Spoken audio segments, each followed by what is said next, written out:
Dominique Vérien, vous le disiez, l'un des sujets bien sûr évoqués, c'est aussi celui du financement de ce réarmement général de l'Europe. Est-ce que vous êtes, vous, favorable à un grand emprunt européen?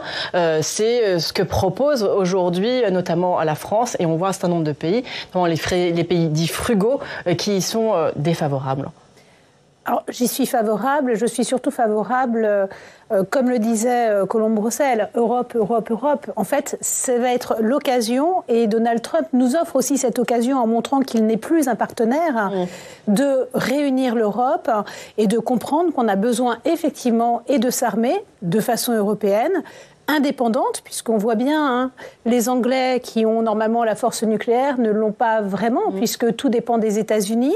Et donc, si c'est un moyen pour reprendre notre autonomie et construire une Europe, il est dommage qu'on soit obligé de se construire contre une attaque, en l'occurrence russe, et à cause d'un manque de soutien des États-Unis. Mais finalement, faisons contre mauvaise fortune bon cœur et construisons cette Europe, et évidemment cette Europe de la défense, oui. Sur les avoirs russes, aujourd'hui, nous ne sommes pas en guerre avec la Russie. Nous sommes partenaires de l'Ukraine et nous souhaitons protéger l'Ukraine. Mais nous ne sommes pas en guerre avec la Russie. C'est pourquoi, jusqu'à présent, nous nous contentons de prendre les intérêts des avoirs russes. Évidemment, si ça devait s'envenimer et si une guerre devait avoir lieu, là, on n'aurait pas du tout le même genre de précautions à prendre. Mais aujourd'hui, nous ne sommes pas en... Je pense qu'il faut sortir de l'hypocrisie, honnêtement. Aujourd'hui, nous essayons d'obtenir un plan de paix et donc nous ne pouvons pas considérer que nous sommes, nous, en guerre avec la Russie.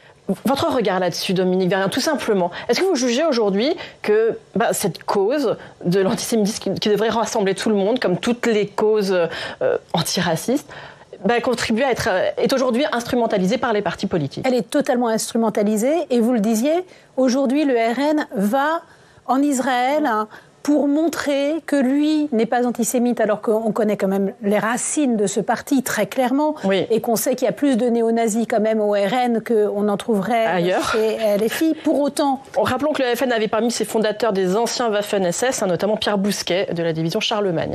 Tout à fait.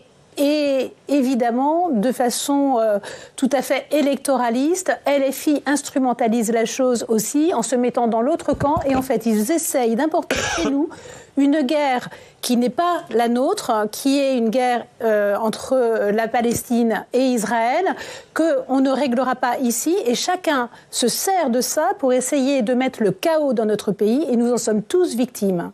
Tous victimes. Et tous les républicains en sont victimes. Et il est vrai qu'il est très difficile, quand on est républicain, d'avoir une réponse modérée face à ces extrêmes qui essayent d'instrumentaliser cela pour pouvoir mettre le chaos. Le rapporteur LR, Francis Szpiner, a estimé que la majorité sénatoriale confondait justice et justice expéditive en durcissant la comparution immédiate des mineurs. Il est un peu seul dans son camp. Qu'est-ce que vous lui répondez?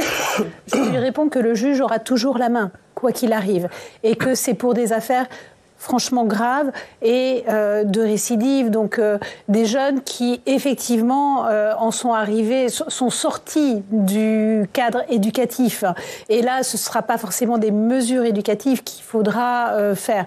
Malheureusement, ça veut dire qu'on arrive trop tard, et oui, évidemment, il faut agir bien avant, et c'est pourquoi un autre des volets qui me semble important de ce texte, c'est qui est en préventif et qui est aussi la responsabilisation des parents. C'est-à-dire qu'aujourd'hui, on le voit, alors évidemment, on le sait bien, et on l'avait vu pendant les émeutes, il y a ces mères célibataires, et c'est pas Colombe-Brossel qui me dira le contraire sur ces mamans solo, qui sont seules à s'occuper des enfants et qui auront du mal parce que il n'y a pas de père ou le père est démissionnaire. Mais justement, essayons de faire en sorte que ces enfants soient encadrés dès le départ et qu'on ait un accompagnement à la parentalité et un accompagnement des parents pour qu'ils prennent aussi leurs responsabilités. C'est un accompagnement ou c'est les pointer du doigt? Parce que non, il me semble qu'il faut un accompagnement, etc. Mais une des bonnes façons de pouvoir sensibiliser des parents qui ne semblent pas comprendre que à la fois leur intérêt, mais surtout leur responsabilité, c'est de s'occuper de leurs enfants, c'est de savoir le leur rappeler et que le juge puisse le leur rappeler. Mais là encore, dans tout ce texte, le juge peut. On n'oblige jamais un juge. Et le juge sait mesurer quand c'est nécessaire ou quand c'est pas nécessaire. Mais donner les moyens aux juges de rappeler aux parents quelle est leur responsabilité et de dire qu'ils sont en partie effectivement responsables de ce que leurs enfants peuvent faire parce que peut-être ils ont été défaillants, absents. Mais en tout cas, je pense que c'est un point important de ce texte. Vous n'êtes pas d'accord, Dominique Verrier? Alors, je voulais juste rappeler que, effectivement, ce texte, c'est pour les cas extrêmes. Ça ne va pas toucher, évidemment, tous les jeunes et que la règle reste le code pénal des mineurs qui a été voté il y a 3 ans, qui veut accélérer, qui met cette période de césure pour qu'on puisse tout de suite dire si l'enfant est coupable ou pas coupable et ensuite le prendre en charge, l'accompagner pour voir quelle peine ensuite lui donner au bout de 6 ans. Et donc je pense que ça c'est équilibré, c'est déjà voté, donc on n'avait pas besoin de le remettre dans la loi. Mais toutes les mesures d'accompagnement... Est-ce que c'est ce que vous dites? Pour les cas extrêmes, oui, parce qu'en fait, se sent démunis face à ces cas extrêmes en règle générale. Et d'ailleurs, quand on parle de narcotrafic et du grand banditisme, ils savent très bien se servir des mineurs parce que justement, ils savent qu'on est démunis face à ces mineurs. Chose, oui. Donc si c'est au moins un message pour ces gens-là en disant arrêtez de vous servir des mineurs, on sait que vous êtes là et maintenant on va stopper ça, ce sera, je pense, une bonne chose pour un certain nombre de nos quartiers.